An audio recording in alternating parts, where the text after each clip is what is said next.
key figure is Russell Vought. Russell Vought actually is a former Trump administration official in the Office of Management and Budget. And he also was the director of the committee that wrote the Republican Party platform, right? So there's very deep ties in the Trump administration and close connections to Trump.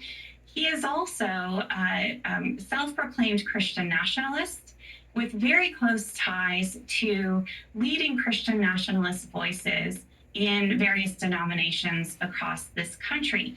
And Vought wrote the chapter on executive power. So here you can see the Christian nationalist agenda is then going to be placed in the hands of an executive with unprecedented power. And this is important because if you look at survey data on Christian nationalism, what you see is that the majority of Americans do not identify as Christian nationalists. The majority of Americans do not want a Christian nation according to this framework. So democracy is not going to get them to their end goal. But this kind of executive power grab may, in fact, accomplish what they are setting out to do. It really envisions kind of a top-to-bottom overhaul of the federal government. What are some of the things that it proposes? First, in terms of government structure, really important here is it proposes essentially redefining thousands, probably tens of thousands of federal workers as political appointees. And so the goal here is to install, some people suggest 20,000, some as many as 50,000 federal workers, civil servants. You essentially fire those who are currently staffing federal agencies and replacing them with Trump loyalists. And in fact, part of Project 2025 is what people have referred to as a kind of conservative LinkedIn. And so there's a recruitment database and online training to train ideologically and in terms of practical skills to staff a new federal government with loyalists to Trump across all agencies.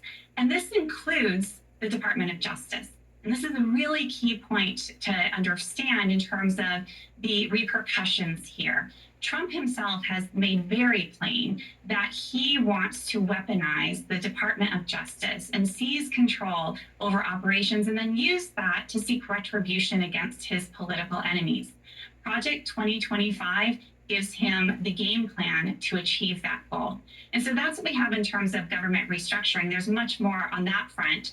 But then in terms of policies, we have things about restricting the anti-abortion pill mifepristone, for example, withdrawing FDA approval for that, reinvoking the Comstock Act, going deep into American history there, which will prohibit the mailing of abortion pills, possibly also, depending how far they take it, to contraceptives, those sorts of things, anti-LGBTQ legislation, anti-DEI proposals to prohibit the very use of language, of words in federal laws and regulations, things like abortion, reproductive health, gender identity, gender equity. These sorts of terms are going to be canceled and not allowed in any federal laws or regulations. So it really is expansive in scope.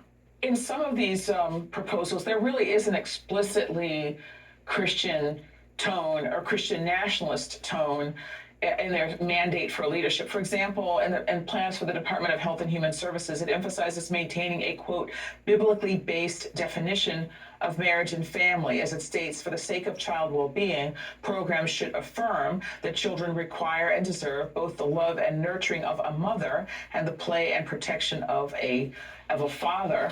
Okay, that is a point of view, but we have a very long established principle here of